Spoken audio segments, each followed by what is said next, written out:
c'est un métier où sa propre sensibilité peut être exprimée, parce qu'on nous demande ça aussi. Hein, et voilà, faut aimer le contact humain, l'écoute, l'observation, mais c'est très très très riche, c'est très dense et il faut y aller parce qu'on apprend des tas de choses tout le temps, même au bout de 15, 20 ans de métier, on continue d'apprendre en permanence et c'est merveilleux. Enfin, on passe effectivement du test de yaourt, où on va interviewer cette consommatrice qui va tester son yaourt, à un patient cancéreux. Donc en fait, on a une intervention extrêmement large.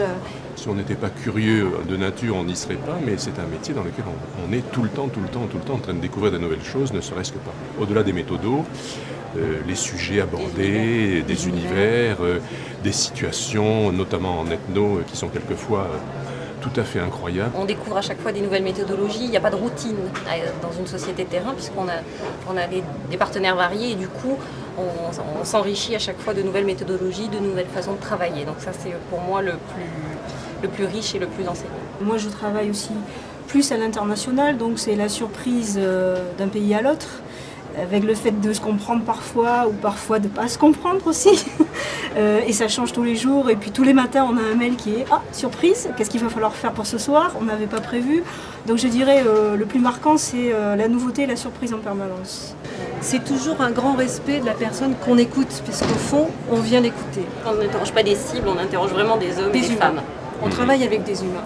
Je dirais que le rapport d'homme à homme, au-delà des techniques et des technologies, fait que c'est extrêmement enrichissant parce que ce contact s'établit toujours et ce qu'on recueille est toujours à découvrir et toujours passionnant.